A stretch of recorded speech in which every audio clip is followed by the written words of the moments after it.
Thank you, everyone, for joining. Really appreciate it. Hi, Peter. Good to see you again, Peter. Thanks for coming back. Really appreciate that. Um, Thanks, everyone.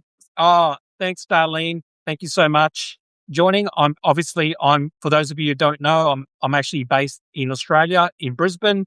We're in summer now, so it's ridiculously hot here. Probably the opposite weather to what you're having in the United States right now. You're probably freezing over there at the moment, but yeah, in Australia, it's very, very warm at the moment here. It's absolutely ridiculously hot. Um, Thank you, everyone, for joining me. I really appreciate that. I Thank you, Siggy, for joining. Now, I just finished. I don't know if many of you were on the podcast. Listening to Substack Live with Joe Walsh and Melissa Amor, and I just finished listening to that.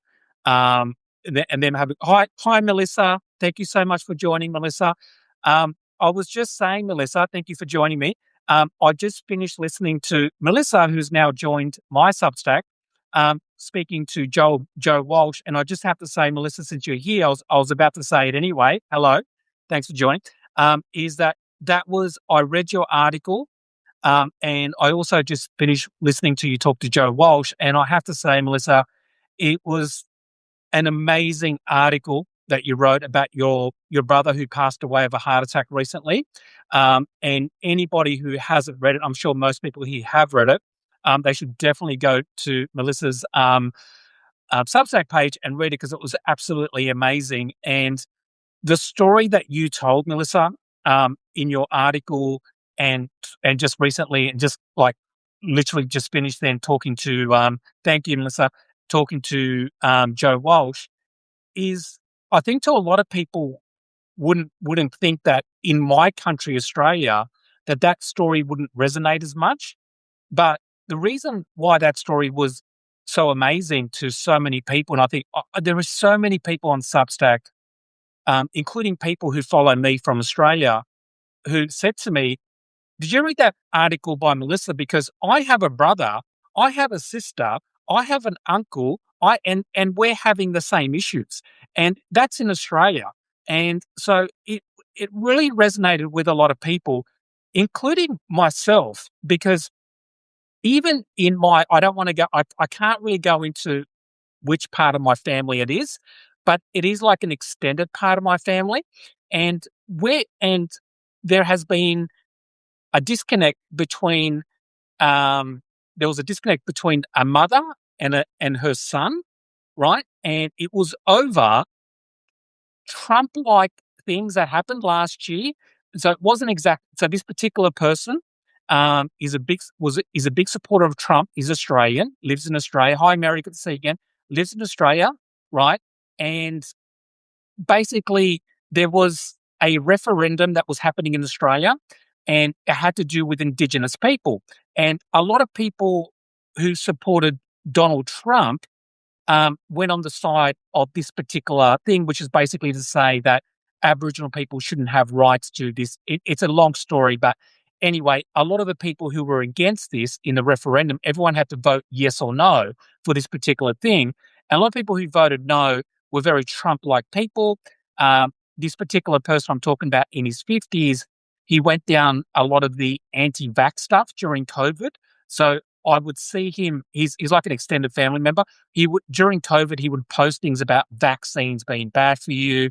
Ivermectin cures everything from STDs to, cancer to, thrush, to all this sort of stuff. So he really went down that, hi Dave for cover, he really went down that rabbit hole of anti-vax, pro-Trump, all this sort of stuff that had a lot more, people don't realize had a lot of power in Australia amongst certain groups.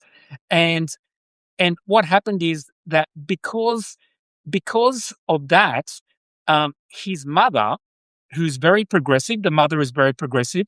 I would probably call her a Green supporter. So she's, she's a grandma, so she's in like her 70s, but she's very progressive. And the son emailed her and said, I heard that you're voting yes for this particular thing, referendum. And if you do that, I no longer want to have anything to do with you. And so he basically cut off any relationship with his mother over this political issue, which was kind of like a similar Trump thing. So he was very much a Trump side person. And so he refused to talk to his mother for a year over this. And for hi Kim, you could see back. And um, finally, the mother was like, so we went out to dinner and the mum was there and she said to us basically, what if something happens to me? What if I'm in my 70s? What if something happens to me? Or God forbid something happens to my son? And this is how it finishes.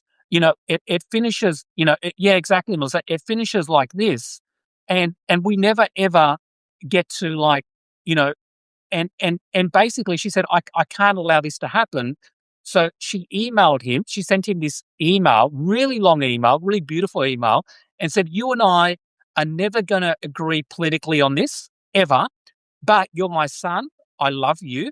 And I don't want this to be the reason we don't ever talk again because, her son also had children. So she was losing contact with her grandkids as well. Basically she was losing contact with her son and her grandkids. And so basically sent this email to her son and her son just ignored her for about 3 months, just refused to even now refused to even like contact her and say anything. Eventually, his sisters, basically forced him to contact the mother because they said, "What are you doing?" They basically rang the two sisters basically rang their brother and said, the way you're treating mum is horrible. You go around saying that, if somebody is right wing or they support Trump or, they support all these sort of Trump-like policies in Australia, that the left hate us. And yet here is mum trying to reach out to you and you're not reciprocating anything to mum and she's willing to put politics aside. And eventually, thank God, he came around. And I think he only came around because he wanted his kids to have a relationship with their grandma, right? So that was the reason. However, since then, the relationship is kind of back on track again, and they just don't talk about politics at all. So there's no more conversations about politics, no more conversations about Donald Trump, no more conversations about stuff like that. So so Melissa, when I was reading your story, it really resonated with me and a lot of people that I know, including in extended parts of my family, where people were not talking to each other for very long periods of time. And who knows, and I was just thinking like, and luckily, it managed to come together like that. And I'm so sorry it didn't happen like that. But it was also, Melissa, good to know that you still had a relationship with your brother. And it's unfortunate that his family don't understand that, at least your brother was willing to have that relationship.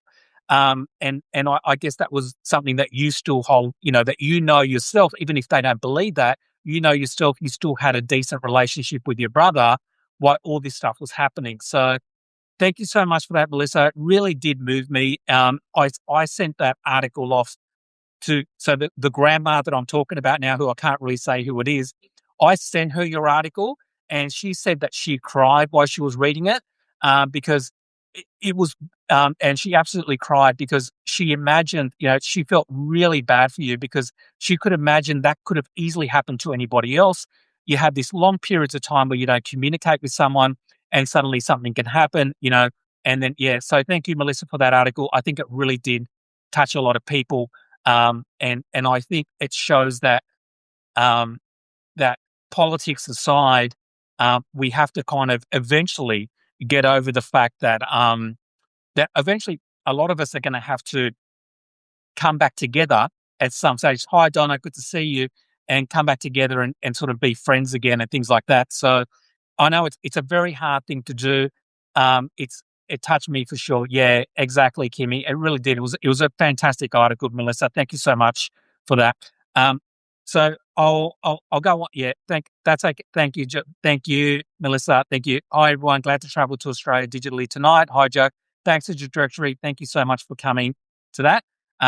So today, I thought I would talk about a few other things as well. I was going to talk about one of the things I want to talk about was I watched a little bit lighter on this, but I was going to talk about Bad Bunny, and I think a little bit. I think a little bit of what happens with a lot of us who are having this sort of different world relationship with a lot of people on the other side, including in Australia where we have like far right groups. So, just so you know, in Australia at the moment, this is kind of relevant to America. Is the centre right party? So at the moment, we have a centre left party in power at the moment. The centre right party has pretty much collapsed, and it's now the far right wing party, which is like a Trump like party, has now taken hold as the main opposition, right? So that's a bit of a weird thing, and a lot of that's got to do with immigration. So you're seeing a lot of far right wing group parties around the world. Now, the centre left party is still the main popular party. It's doing very well in the polling and all that. But it's interesting to say that the centre right parties around the world seem to be collapsing and they're being replaced by far right wing parties. And you see that as well with Elon Musk. Now, Elon Musk likes to say, I'm a centrist, yet he doesn't support centre right parties around the world. He supports far right wing parties around. I would like to talk about APEC getting rid of a moderate Democrat in New Jersey, and now a progressive Democrat has won the primary. Yeah. Yeah, exactly. Yeah, exactly, Melissa. Yeah. Sorry, Mary. Sorry, Mary. Yeah, exactly. But I was going to say that like watching the Super Bowl, right, got me thinking about the fact that a lot of people on the right are getting upset about the most mundane things on the planet. For years and years, the left for years and years, the left was being called snowflakes and, the left can't take a joke and the left is too woke and all this sort of stuff about the left. And then you have the Super Bowl, right? And you have Bad Bunny, who's going to do a halftime sing at the halftime in Spanish, right? I think this is right. About 40 to 50 million Americans speak Spanish, so it's a language that's spoken a lot in America, has a history in the United States as well, has a big history in the United States. They lie about what their beliefs are. They try to pass them off as moderate or centrist when they are not. Yeah, exactly, Connie. Yeah, they're not centre left. Elon Musk is not Elon Musk is not a centrist. He's far right. He supports all the far right wing parties in Europe, whether it's Nigel Farage in the UK, or centre right part or far right parties in Germany or Italy. He supports the far right party in Australia, which is called One Nation. ¿Qué pasa, José? Muy bien, muy bien. Hablo un poco español, pero no hablo mucho español. Mi nombre en español es José Luis. Yo tengo familia que viven en España. Y sí, pues por eso yo vivo en Australia, un país muy bien. See, I speak a little bit of Spanish. He did a fantastic job and really pissed off MAGA, which was awesome. Yeah, exactly. Exactly right. Yeah. And the thing is, right, is that you don't even have to like Bad Bunny. Like it's perfectly reasonable to say, I like that. Just so you know, for the record, I like Bad Bunny. I like muy bien, Jose. Yeah, gracias, muchas gracias. Sí, sí. De nada, de nada. Excelente. Sí, sí, sí. Yeah, so so believe it or not, I do have some Spanish heritage, but it's not like I'm not fully Spanish, but I do have some background from Spain. That was pretty good Spanish. Yeah. So the reason my Spanish isn't too bad is because part of my family is going back are from Spain. So I have family who live in Barcelona. So it's not all my family, it's only part of my family. So I've gone to Barcelona a couple of times. I have family, like extended family who live in Barcelona. So I have picked up a little bit of Spanish along the way, but it's not great Spanish, but it's just conversational Spanish. Yeah, yeah. Just wanted you to know how cultured I am. That's all. But yeah, So so basically, and a tiny bit of Japanese too. Arigato gozaimasu. So a little bit of Japanese as well. Yeah. So nice. Yeah, nice. So much great art there. Yeah. If you haven't been to Barcelona, it's where they've got lots of Pablo Picasso museums there. If they have fantastic they have a beautiful church there. They have beautiful parks. So yeah, it's a really good place for art if you're into art to go to Barcelona. I'm sure a lot of people have been to Barcelona, or as they say in Barcelona, Barcelona. They don't actually say Barcelona; they say Barcelona in Spain. That's how they say it. Yeah, yeah. Um, but yeah, so going back to the Bad Bunny thing, I'm a fan. You don't have to be a fan. You don't even have to like Bad Bunny, but the reaction, the over the top reaction is insane. Like they literally, hi Tim, thank you. See. They literally started. So do you remember years ago, the right wing, the conservatives would say liberals always need a safe space. Liberals are always too sensitive about everything. They're too woke and all that stuff. So so they got so upset about a halftime. So this is like an NFL halftime, right? This is like an NFL halftime thing. You don't have to like him. Like you could just go, oh, he's not really for me, but whatever, I won't even watch it. But this is not what MAGA did. Instead, they were so hurt by this, emotionally damaged by this, is they had to set up an alternative, right? They had to set up an alternative halftime show, basically a safe space for MAGA people who were too emotionally damaged because someone who they don't like was speaking a language that is spoken by 40 to 50 million people in the United States, right? And they lost their minds over it. So they set up an alternative safe space with Kid Rock, right? Some country music people, right? It's like, and then they even had to, and it wasn't even live. They pre-recorded the whole thing, and Kid Rock was lip syncing the whole time. And this is how sensitive they are that they actually went. Think about how much trouble they went to because they were so upset about who was singing it. Think about it. They went to a lot of trouble to set up a safe space for people too upset about it. How is it possible that liberals got called the snowflakes, the sensitive people? Now, you go back 2024 and Taylor Swift remember Taylor Swift? She was going to show up at the Super Bowl, right? Taylor Swift was going to show up at the Super Bowl. So, and people on the Trump side were saying she's going to show up at the Super Bowl in 2024 and she's going to endorse Kamala Harris. This was before she showed up at the Super Bowl because, of course, her boyfriend was playing in the Super Bowl, right? That's why she's going to be there. And so they had this massive meltdown, like a massive meltdown that she was going to show up at the Super Bowl and endorse Kamala Harris. Like, one, who cares? Like, if someone said to me, Kid Rock is going to show up at some concert or some whatever at NASCAR, let's just say it's NASCAR, right? And he's going to endorse Trump. Do you really think liberals would be losing their mind over that? They'd be going, okay, yeah, go for it. I mean, why are they so sensitive about the most minor things and they have a complete meltdown? So again, it's like this.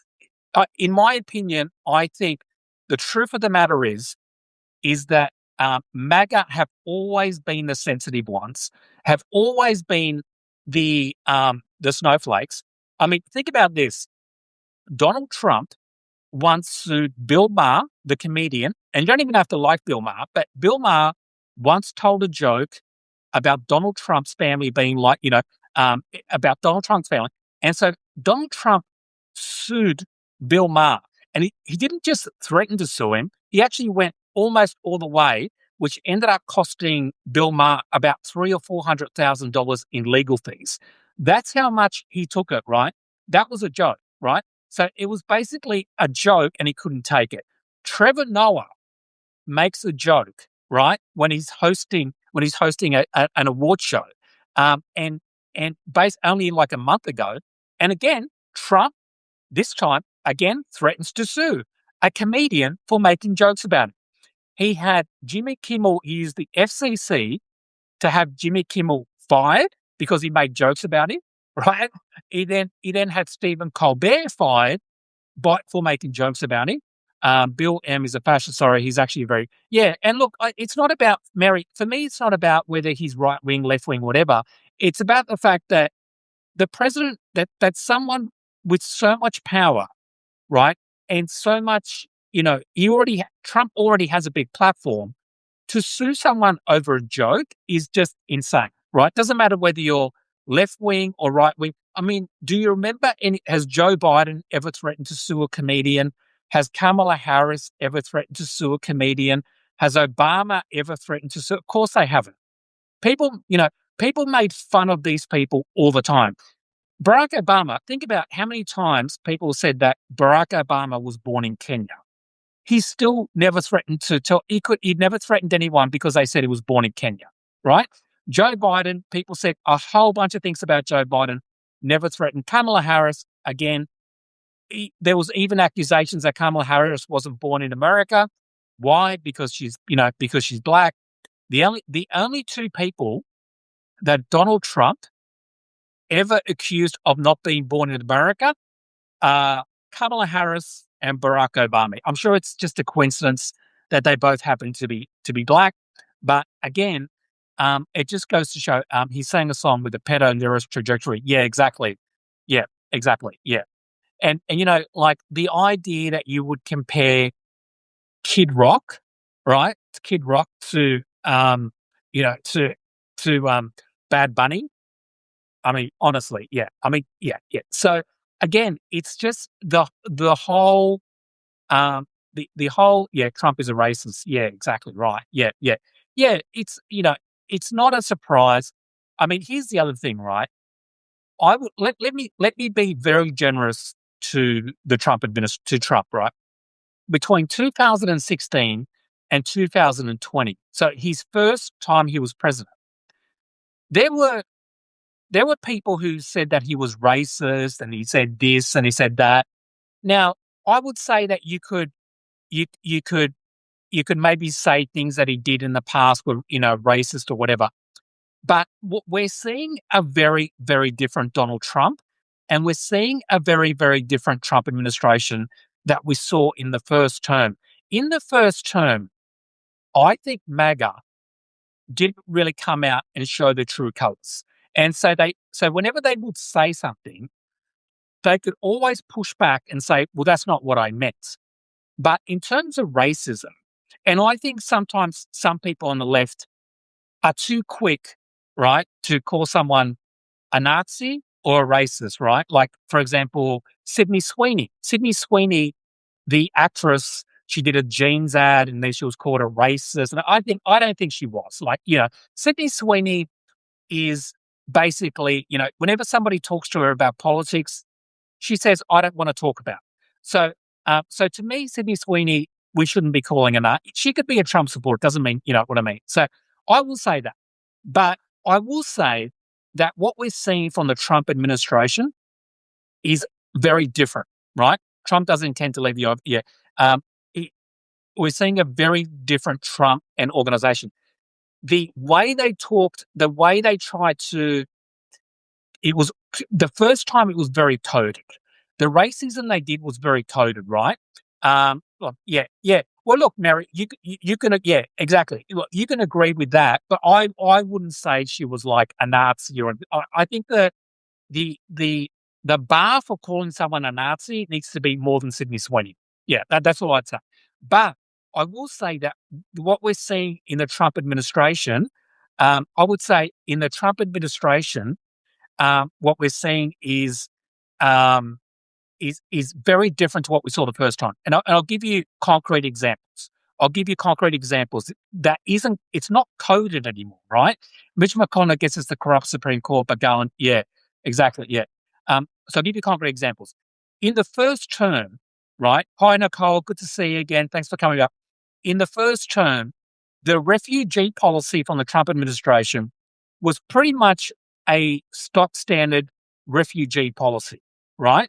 What we're seeing now, the Trump administration wants to bring in a refugee policy that mostly only allows, right? That mostly only allows white South Africans to come into the country. So think about that. A you can't call them racist, but they only want to allow white South Africans to come into the United States. That is a racist policy, right? To only allow white South Africans in as a refugee policy is 100% racist. And I will say this, if you ever have a discussion with MAGA online, and I have on Twitter, specifically on Twitter, and I mention that policy, they never come back with an answer. They never come back with an answer. In the first term, they could say, hey, Trump says stuff, but he doesn't actually do anything differently. He governs like a normal Republican, right? This time, that is not true. When you bring in a refugee policy that literally says mostly only white South Africans, well, I mean, that is literally a white American policy, right? So on top of that, you have how he attacks Haitians, how he attacks people from Somalia, right? Imagine being MAGA and being upset about fraud in Minnesota, right? By some people from Somalia, while also voting for someone who was convicted of fraud, right? Hi, Tamara, good to see you again. Not only convicted of fraud, Trump literally has pardoned more fraudsters than any other, right, president in the history of the United States. He pardons fraudsters all the time. Like, it's a very common thing for him to pardon, right? So you can't have credibility about some fraud, right, in Minnesota when you're the person that you're voted for is a convicted felon, started Trump University, right? Trump University wasn't actually a university, right? And a judge called Trump University a scam.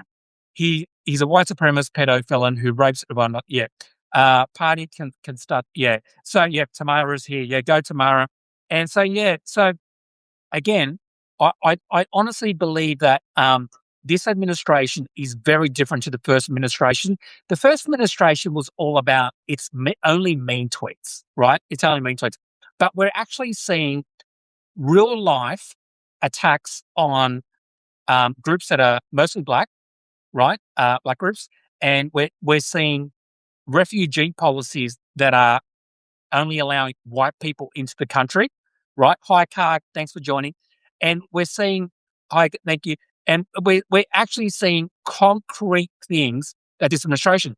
I don't know if you remember, but last year, right? Last year, Trump had the prime minister and the president of South Africa. He had a whole group of people from South Africa, the leadership, visit the United States. It's the deep-seated eugenics ideology. He doesn't even really understand. It's the Project 2012 puppet master. Yeah, exactly, Nicole. And look, a lot of this stuff about the white thing, right? It's also, hi Hassan, good to see. It's also coming from Elon Musk. Elon Musk is constantly talking about white people and how white people are being treated so badly. Now, they're trying to flip the script, right? They're trying to make it out like white people today in the United States and around the world, right, are being treated like black people were 20, 30, 40 years ago. They're trying to make it out like it's now, like it's flipped. Yes, black people used to have it bad, but it's now, yeah, the Peter Tills, yeah. And a lot of the people who are saying this, Nicole, as you just said, they're ex-people from South Africa. Peter Thiel, South Africa. Elon Musk, South Africa. There's a whole bunch of tech billionaires who originated in South Africa, who grew up under apartheid. So they're old enough to have grown up under apartheid in South Africa. And the number one destination, it's Aussie night. Yeah, yeah. The number one destination for the number one destination for South Africans to go to live is Australia. So in Australia, because in Australia, we have a lot of people who come from South Africa. And so where I live in Brisbane, Australia, um, you will hear the South African accent all the time. I have friends of mine who are originally from South Africa and they've been here 5, 10 years, all that stuff. And most of them are white, right? And none of them ever say that there's a genocide going on in South Africa, right? Now, Donald Trump, when he was hosting people from South Africa, the leadership, presidents, prime ministers, and a whole bunch of other people from South Africa at the Oval Office, you probably, I don't know if you remember this, but while he was hosting them, he said, he basically ambushed them. He turned down the lights and he made them watch this video. And the video was by a South African far right group that believes that there's a genocide against white people in South Africa. There is no genocide against white people in South Africa. That is not happening. Now, South Africa is a very, very violent country. So there's no doubt there is violence in South Africa. And sometimes the violence is against both black people and white people. But it's not against white people because they're white. It's just a violent country. And the percentage of white people in South Africa who think there is some sort of white genocide going on is like 1 or 2%. This is amongst the actual white people. So not even the white people think it's a genocide. So again, but Trump is fixated by this. Why is Trump fixated by a perceived white genocide? So you got to put it all together, right? He ambushed the leaders over and by the way, part of the video that he showed, half of the video wasn't even real. Some of the footage was from other parts of Africa, right? So again, it was just half of, he gets caught up. Trump is caught up with Elon Musk, with Bob Garcia, with Elon Musk, right? Peter Thiel. There's a whole group of people in the Stephen Miller. Stephen Miller is probably one of the chief people in this particular group. Stephen Miller, Donald Trump, all the big tech billionaires from South Africa are obsessed, and I mean obsessed with white grievance. That somehow white people have got it really bad at the moment. Now, let me just say that, I'm not saying that all white people have it good. I'm not saying that at all. You can be racist against white people. That is possible, right? But technically, you can be racist against white people, right? You can do all those things, right? But the idea that somehow that white people have it particularly bad versus other people makes no sense at all, right? It's not backed up by any evidence.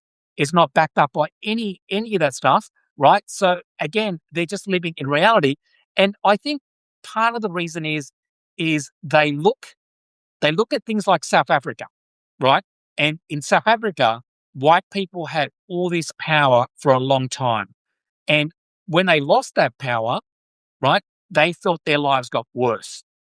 And I think they project that into America. And so they think that because they're always obsessed about in 30 or 40 years' time, America will no longer be predominantly white, right? That's just, they are obsessed with America. Decades from now, not yet, but these guys feel that the white is a superior race. Exactly. Yeah, they do. Yeah. Mandela. Exactly. Yeah. And they do. Yeah. And they do feel it's superior. But then they will never come out and say something like that, because the reason is they feel they don't have to say it, right? They just feel, because when Elon Musk obsess about in 40 or 50 years' time, right, there won't be any white people, the white won't be the majority. The first question that anybody should ask Elon Musk after that is, why is that a problem? Why is it a problem that in 40 or 50 years, what will no longer be the mate? Like you have to explain, because when Elon Musk never ever gives you the reason, he just says white people will not be the majority but he doesn't ever say why that's a problem. And I think that's the reason why Elon Musk will never gets interviewed by people who don't like him, because that's the main question you would ask. Why is it a problem? Like, and also, if if you have people wanting to have children together, so nobody is forcing. So Elon Musk might not know this. Nobody. No, yes, Joe, I like to him. Yeah, I like it. Yeah, exactly. No, here's the other thing, right? What nobody is forcing. They're worried they're going to get treated the way they did Trump. Yeah, and Bob, that's exactly right.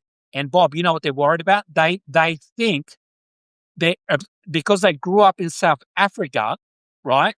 They feel like something similar is going to happen in the United States.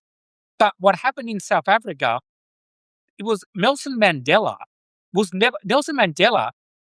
actually was very kind to white people. He literally came out, Nelson Mandela literally came out and he said, we're not going to take revenge on the whites. We're not going to do this, we're not. We need to come together. So in fact, the opposite happened, right? The opposite happened. They didn't go after, there wasn't some revenge thing against the white. But what Elon Musk needs to answer is that if we have a great group here. Yeah, we do. He has to answer this, right? What does he want to do, right?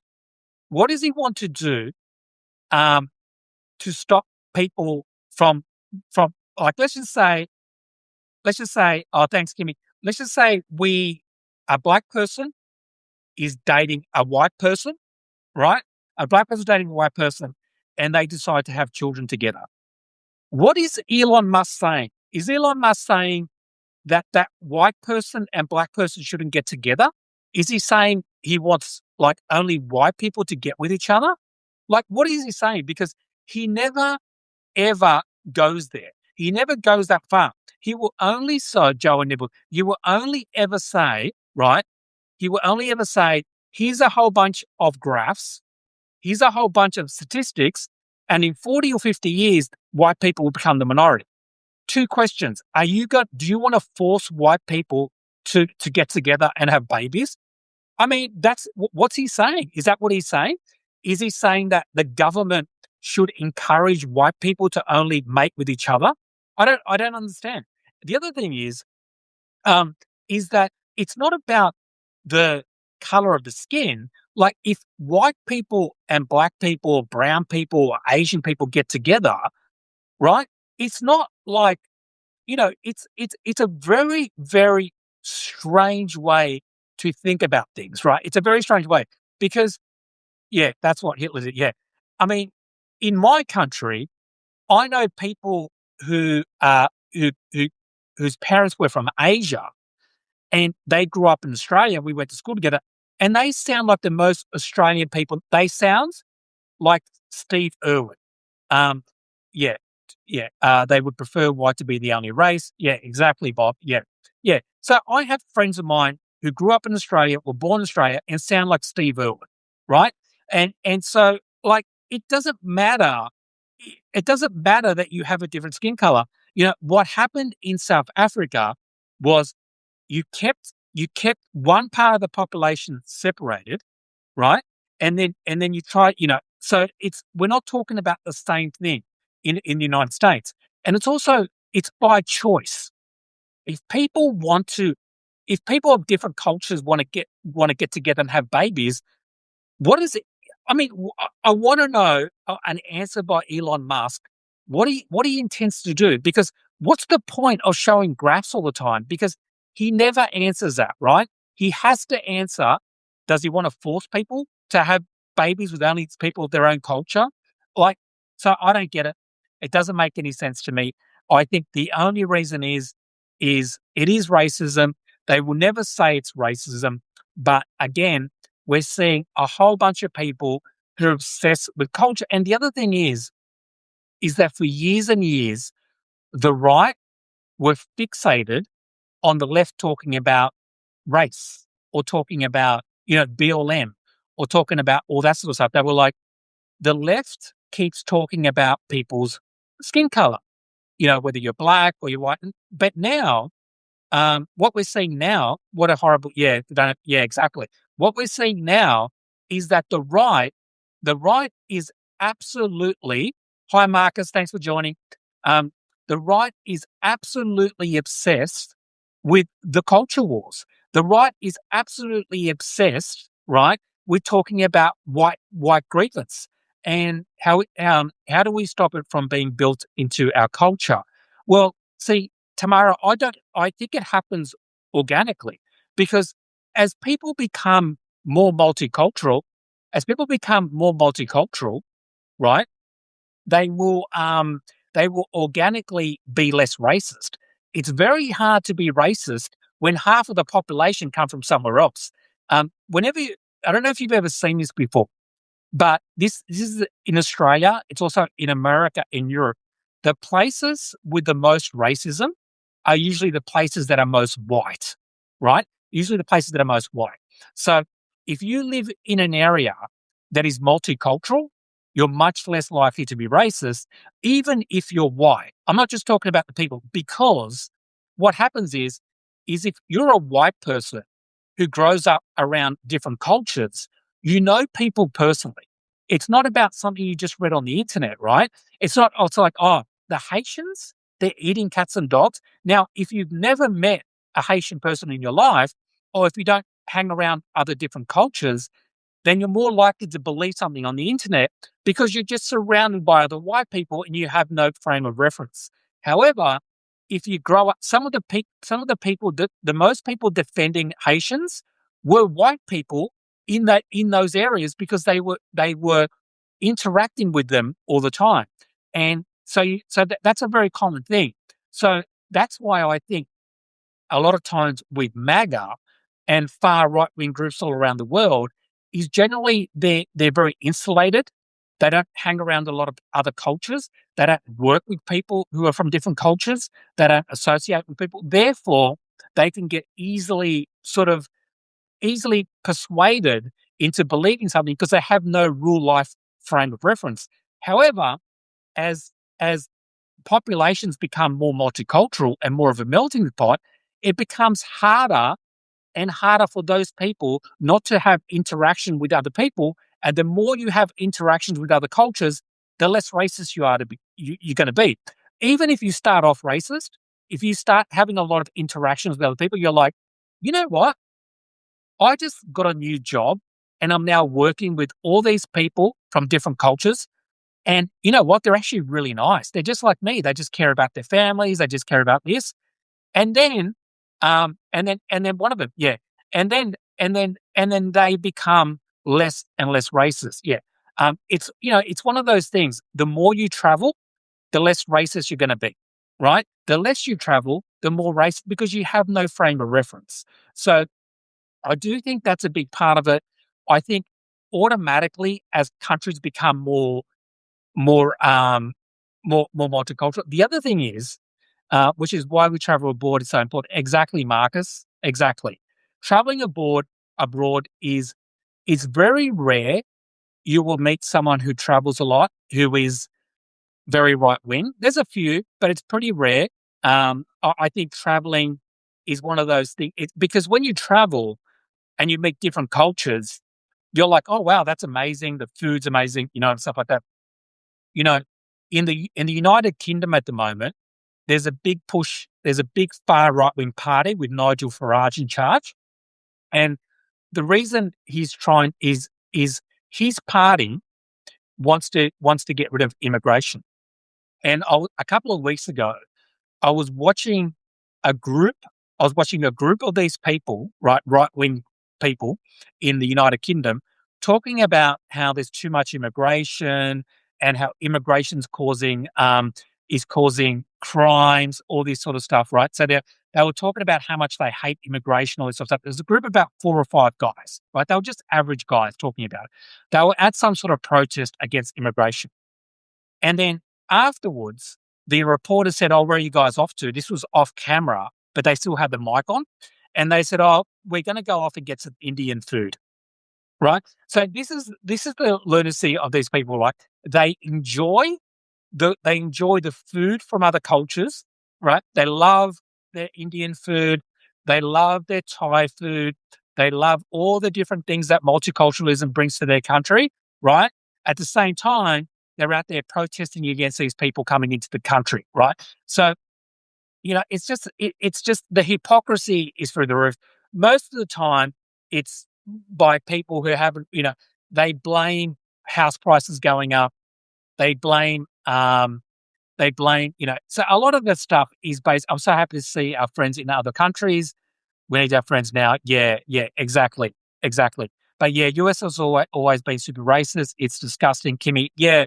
And look, I think a lot of Western countries, Australia was racist once. In fact, in Australia, this is a very long time ago in the 40s and 50s, we actually had this policy called the White Australia policy. Marcus, I left the US at 19, spent the next 20 years abroad. I experienced culture shock when I came back home. Yeah, okay. Yeah, where did you go, Marcus? Whereabouts overseas did you live? But yeah, so I think a lot of this stuff with racism and stuff in the United States, I think it's going to get less and less as more people become more multicultural and people get less upset. Also, I do think the halftime at the Super Bowl and this complete like meltdown over someone speaking Spanish at the thing, right? I think it's backfired. I really do think it's backfired. And the reason I think Germany, the Balkans, and the Middle East, oh, great. Yeah, yeah, yeah. I've been to Germany and the Balkans. Um, but yeah, so basically, I do think we're seeing a change. I think the Bad Bunny thing was a big overreaction. I noticed this because the reason I noticed this is because shows like Piers Morgan always tries to pretend like he's not a Trump supporter. He's like middle of the road, but really he's a Trump supporter, but he does criticize it. Well, he came out and he said, MAGA are now starting to sound, right, like the snowflakes. He couldn't believe how upset he goes, this is ridiculous. And he had a whole bunch of MAGA supporters on his show, which gets millions of views. And he was going out, yeah, the same, Nicole, yeah. But he was going after MAGA supporters for being so sensitive over a halftime thing. So I do think that it's backfiring a lot because I think a lot of people are starting to go, you know what, um, getting really, really upset about a halftime thing because someone spoke Spanish is maybe a little bit crazy. Maybe it's a little bit lunatic. Yeah. So, but we'll see.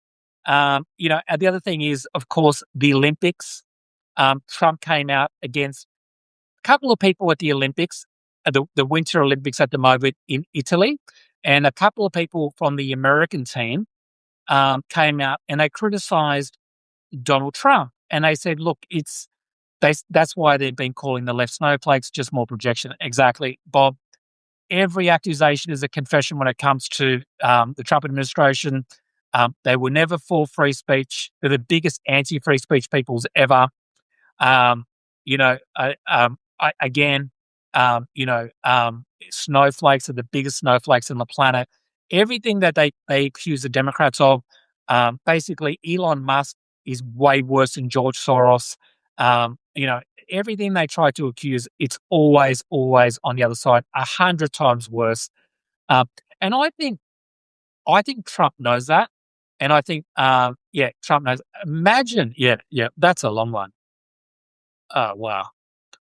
The US is particularly susceptible to ignoring fundamental issues of class and economic basis and seeking solutions to basic problems in quasi-religious and sometimes overly political narratives, but rather exacerbate those problems and generally work to distract the people from paying any attention to factors.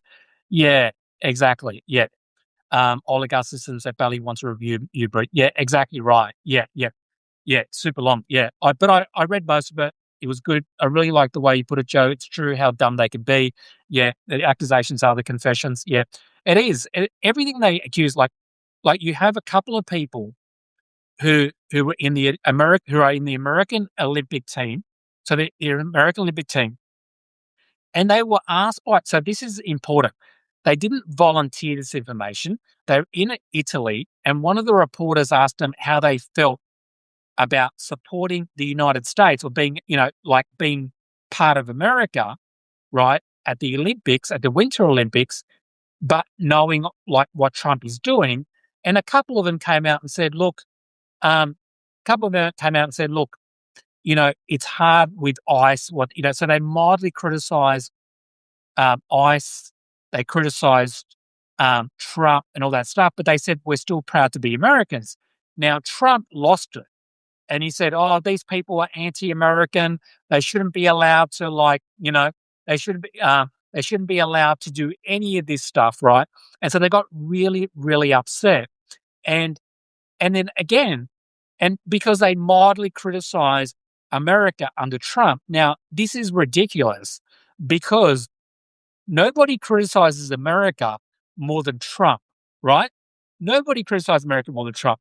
Trump calls America garbage. He calls it awful country. He says all these awful. Trump calling someone anti-American. Yeah, exactly, Bob. Yeah, and Trump. If you read all the stuff that Trump says about America, America's going to garbage. America's this and all that.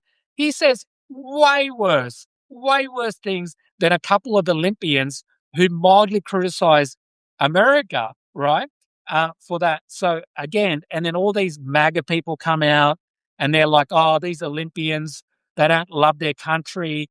They criticize their country. I'm like, the person you voted for criticizes his own country all the time or every day in and out, right? So again, like, why is it okay for Trump to call America garbage when it's not okay for, the whole thing of make America great again is to say that America wasn't great, right? You're basically saying make America great again. You're implying that at this stage, America is not great. So your whole slogan is based on America not being great. Trump's the biggest fucking traitor we've ever seen. He will replace Benedict Arnold in history. Yeah, exactly. Yeah. Yeah. Like he will use the government to enrich himself with crypto scams and, the stuff that Trump has done with crypto scams is insane. If any other president had done the crypto scams that he has done with countries in the Middle East, Liberty Financial, all those type of people, if Biden did any of that, that would be the end of the Biden administration. Now, Hunter Biden sold a few paintings, right, and got a job with Burisma for about $400,000 a year, and suddenly, Trump calls the Bidens the biggest crime family. He calls them like the most corrupt family in the world, and all this sort of stuff. While Trump is enriching himself to the point of billions and billions of dollars, and they're obsessed with Hunter Biden sending a couple of paintings for $2,000 each. So again, just the constant, projection. Exactly, Nicole. The constant projection from them. Nobody hates America more than Trump does. Trump just wants to use America, to enrich himself, all that sort of stuff. It's so Benedict. Yeah. So again, the constant projection. It's just insane what we're seeing from him. The whole thing with Tulsi Gabbard in Georgia at the moment, she's out there, checking the ballots from 2020 election. Like it's a very scary thing that you have the national intelligence person, Tulsi Gabbard, who's going out to Georgia, right, to try to find out about election fraud in 2020, right? And she's over there with the FBI, and Trump is doing phone calls with the FBI saying, "I just want to thank you for checking out these ballots, right? Checking out these ballots in Georgia, in Fulton, Georgia, and you've got Tulsi Gabbard, whose the only reason she would be there because of her role, right, would be because of national intelligence. Hi, Marnie. Good to see you. Thank you so much. Hi, Marnie. Um, her role, right? Her role is within international affairs. So the only reason Tulsi Gabbard would be there talking about voter fraud is if something happened from overseas. Now, I'm assuming that Trump is thinking, right, is trying to get the election fraud thing brought up again.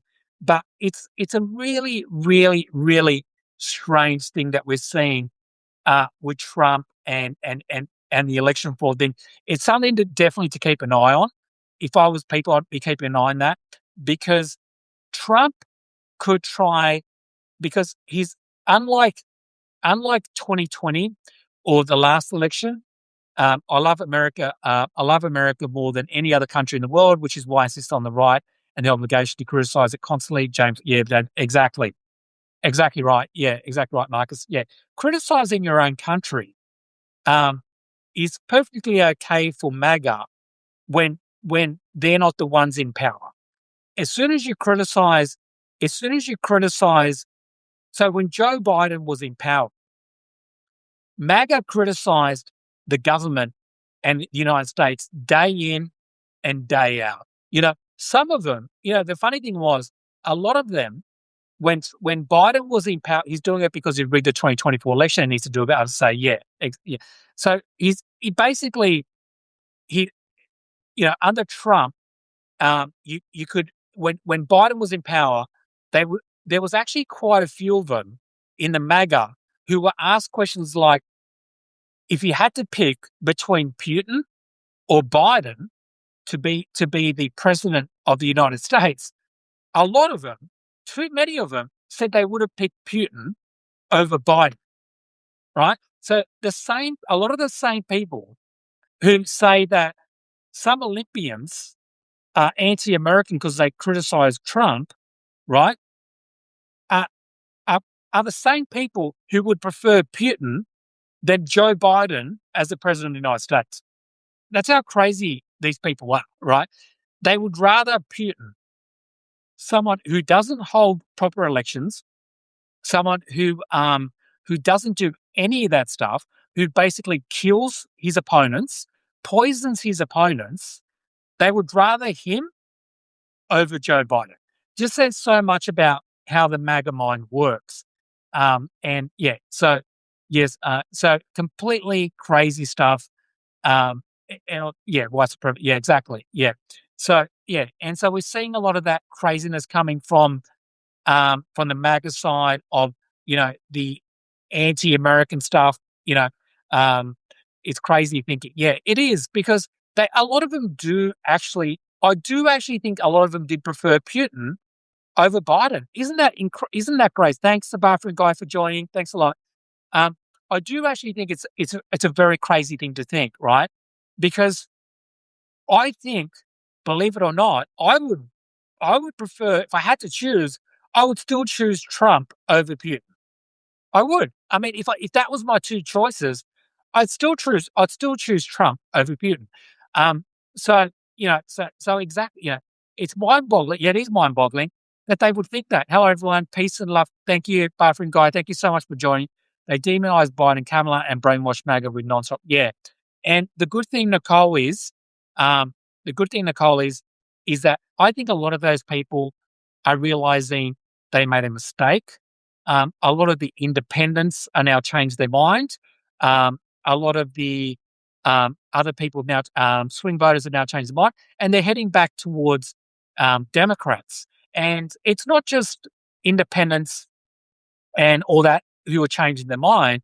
It's actually also a lot of those online podcasters who are changing their mind and realizing they made a mistake. The only thing I would say people should keep an eye on is that Republicans have a lot of money going into the midterms, a lot of money going into the midterms. The super PACs, the Republican super PACs, Elon Musk, a lot of the AI companies that Trump is given carte blanche to are supporting him. So Trump and Republicans have a lot more money at the moment going into the midterms than the Democrats do. Trump fantasizes that he could be Putin. He would love to switch places, said he admired. Yeah, exactly. Yeah. So keep an eye on the amount of money that is coming in from the Trump administration because they have a lot more money than the Democrats do. That's true, Joe, but they're still getting slaughtered. Yeah, exactly. Yeah, I agree, Bob. Um, and look, I do think it's different because it is being because I think it's different now having money than they did before. Because in the old days, you wanted to advertise on TV and radio. That's where you spend a lot of money. Now, a lot of that stuff doesn't is it's you still need money, but the Democrats had a lot more money than Republicans did in 2024, and they still lost. You were talking about Elon Musk in South Africa, and you were saying at press Elon doesn't have an answer for the problem with white people not being on it. How does that fit into MAGA? You were talking about Elon Musk in South Africa, and you were saying at press Elon doesn't have an answer for the problem. How does that fit into MAGA? Yeah, Tamara, I just think that yeah, I think a lot of white people I think Elon represents the um white the white part um of the MAGA movement. Now, it's not like not everyone who's in part of MAGA are white supremacists. I mean, they have brown people who vote for them. They have black people who vote for them. They do have different cultures that vote for MAGA. I do think that the bad news is that so many votes are just going to be votes against Trump, not a vote for the Democrat. Yeah, exactly. That's why, Marcus. That's why they are trying to push things in their favor by going after ballots, like here in Georgia. Yeah, exactly. Yeah, I agree, Marcus. And I think they, I, I think that the only problem that thanks as well to you, Joe. Yeah, thank you. I think the problem is that a lot of the people who are saying they don't like Trump anymore, they're not necessarily going to vote for Democrats, right? They're not necessarily going to vote for Democrats. A lot of times when we see people are against Trump, that doesn't necessarily mean they're going to vote for Democrats. However, that is still a positive thing because what we saw in Texas, the recent special elections we had in Texas, is that it was one of the lowest turnouts in a long time. And the Democrat won for the first time since I think 1992. So what helped the Democrat in Texas was that very few Republicans turned out.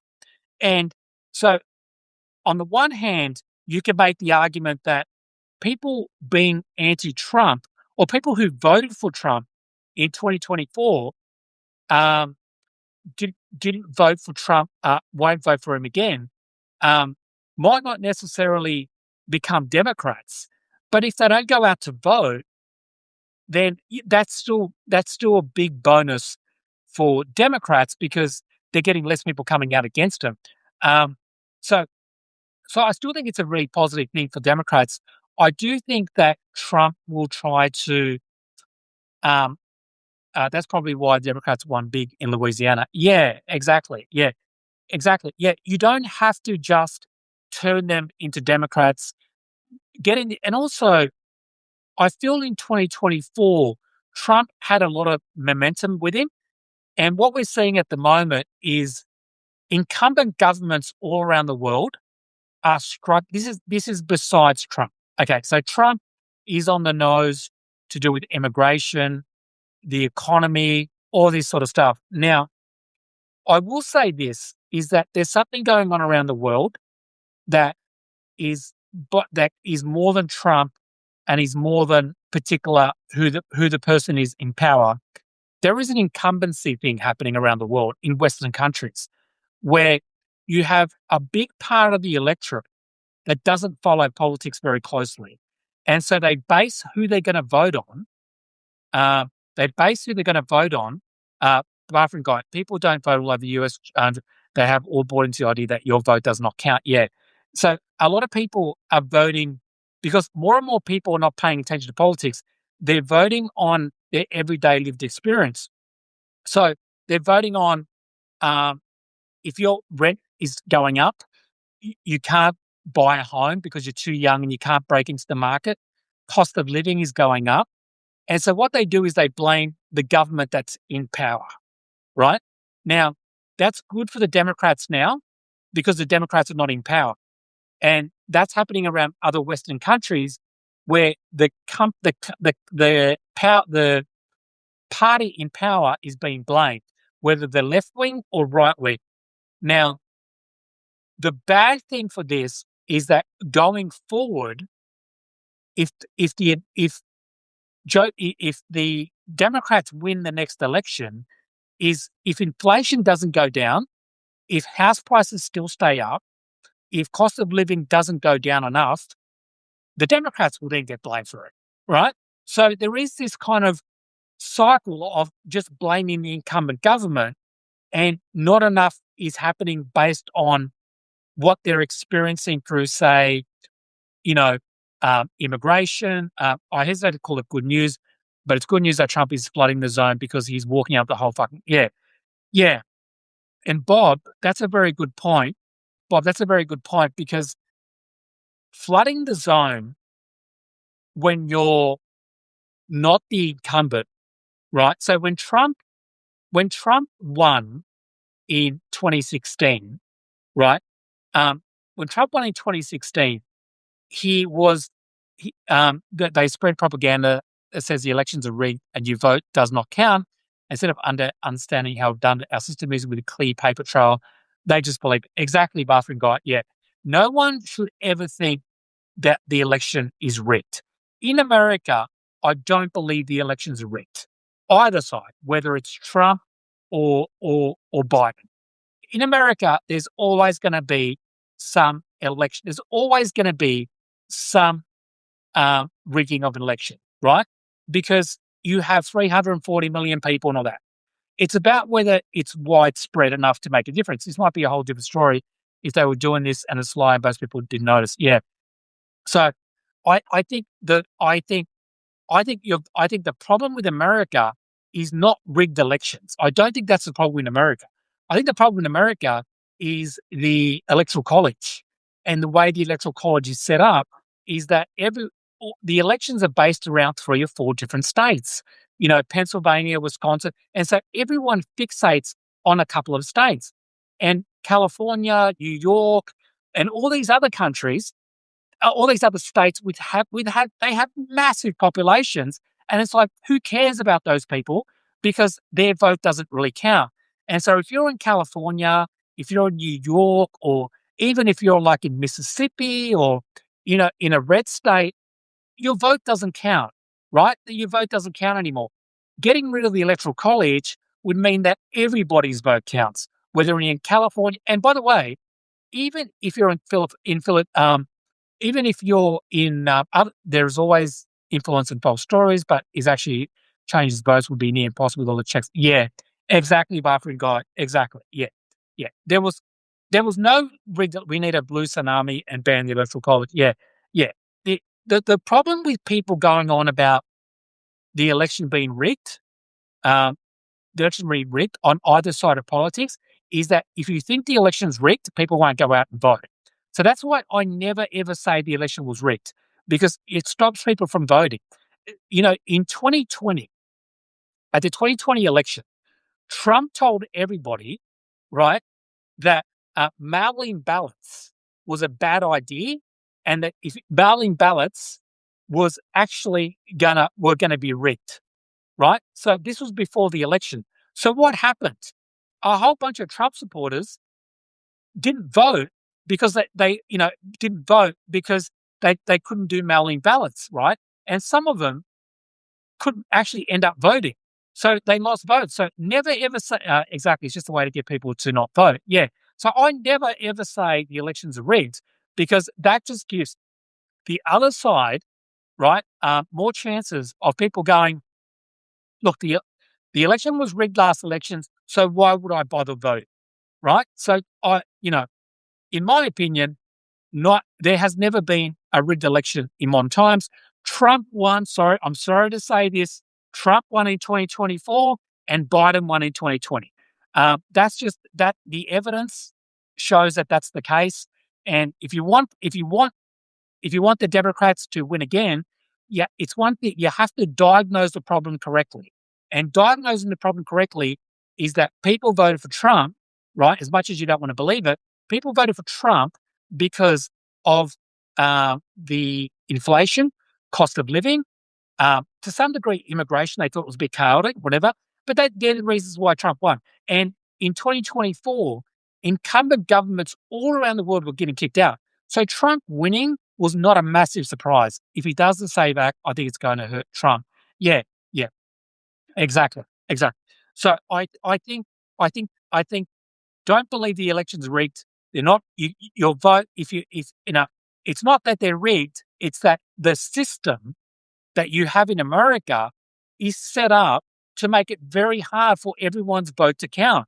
And it's got nothing to do with being rigged. It's just the fact that the Electoral College puts so much focus on a tiny bit, an election, on a tiny bit of people that don't count.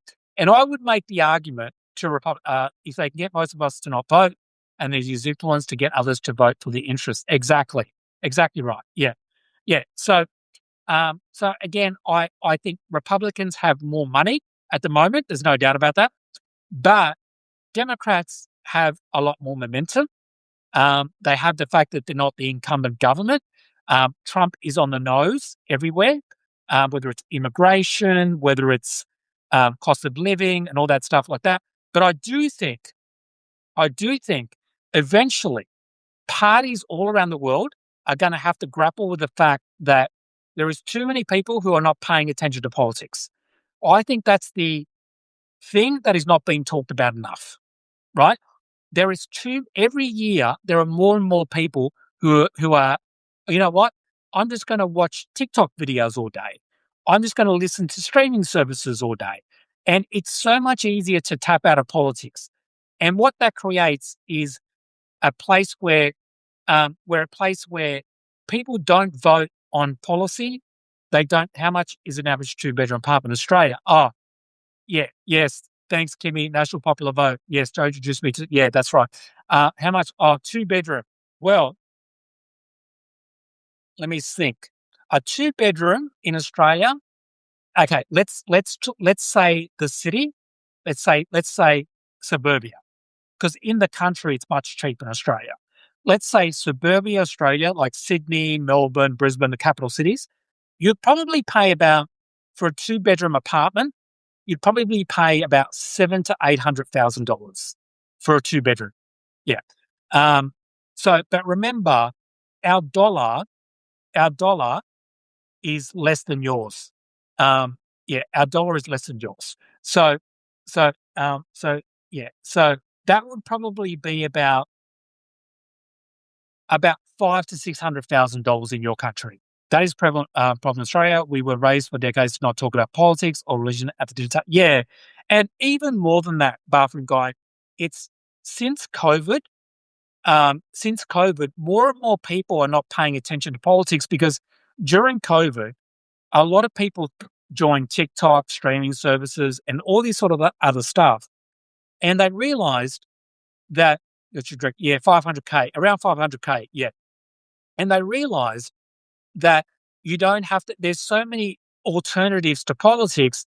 And if you're like a young couple and you've got children and you've got to go to work every day, right? And you've got to go to work every day and all that sort of stuff. The last thing you want to do is think about politics, right? And so therefore you just tap out. You tap out of politics.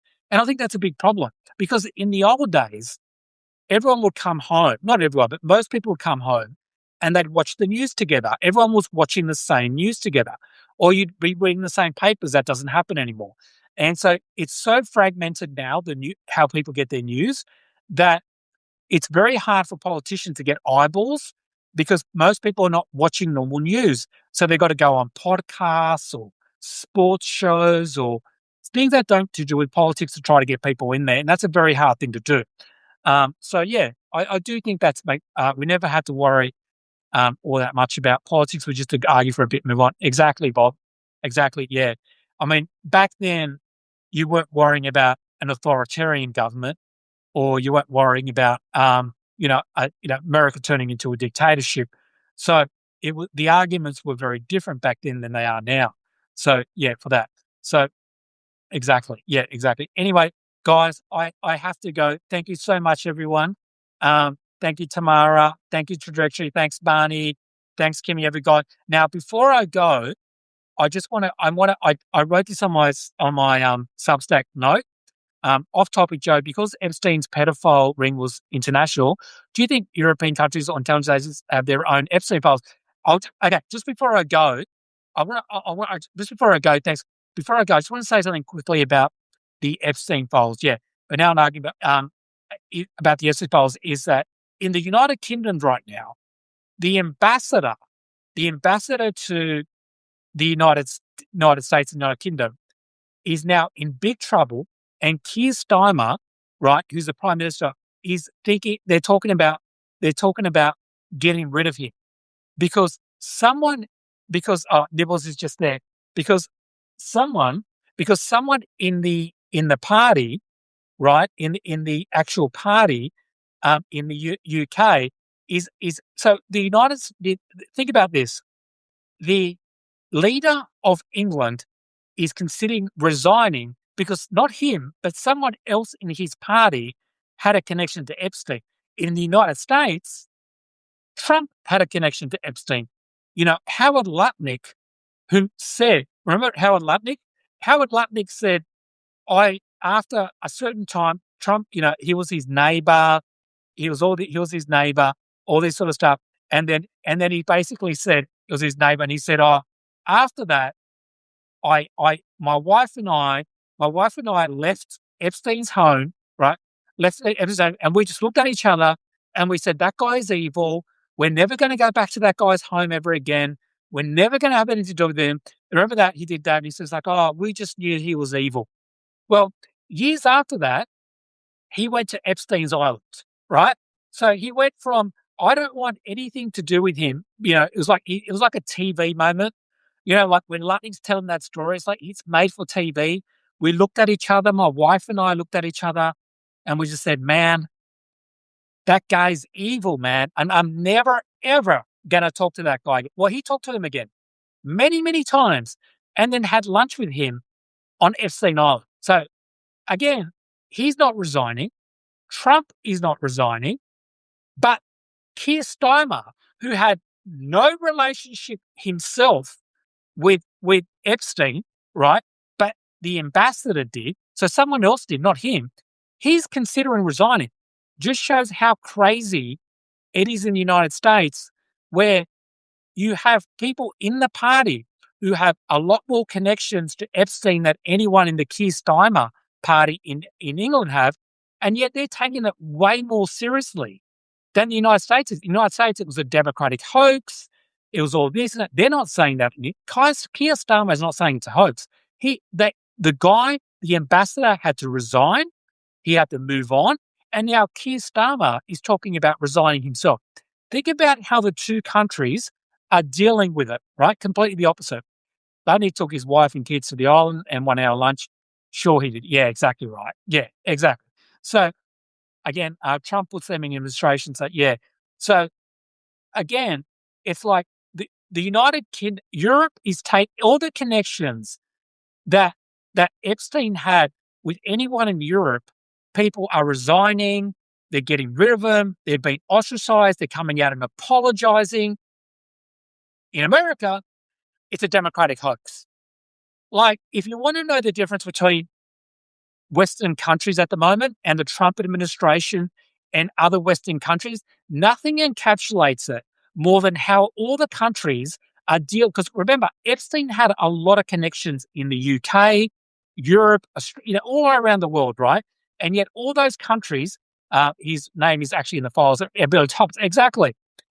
He's got nothing to, apparently, Trump has nothing to apologize for, but the ambassador to America from England, well, he does. And Keir Starmer who's not in the files, he should apologize. So again, it's the craziness of just encapsulates the whole thing to me. Anyway, guys, quickly before I go, I just wanted to say I want to recommend something for you, and I haven't done this before, but I watched this amazing TV show. All right, and it's Australian, but you can watch it on Hulu. You can watch it on Hulu, and it's called Mister In Between. It's called Mister In Between, and it's an Australian. It's been out for years. I think there's 3 or 4 seasons, right? 3 or 4 seasons of this TV show called Mister In Between. You can watch it on Hulu, I think. I really recommend it if you're in America that you watch it. It's one of the best TV series I've ever seen in my life. Very well acted. It's about a hitman is based in Sydney, but it's not really about being a hitman. It's about it's about his life. Mr. In Between on Hulu. That's the one. Yeah, on Hulu. It's about his life. It's funny. It's interesting. It's all about his private life as well. So it's absolutely an amazing thing. So please watch it. Tell me what you think of it if you want to see it. I'd love to get your opinion of it. So thanks, guys. Thank you so much. I'll talk to you soon. Yeah, please do, Nicole. Thanks, Car. Thanks, Tamara. Thank you, everyone, for joining. Thanks, Melissa, again. If you're still around, Melissa, thank you so much. Thank you, Melissa, for your amazing stories about your brother, your heartbreaking story about your brother. It really did touch me, and even my family, extended family as well, who've experienced something. Thank you so much to everyone. Thanks, Marnie. Thank you, guys. Have a great day.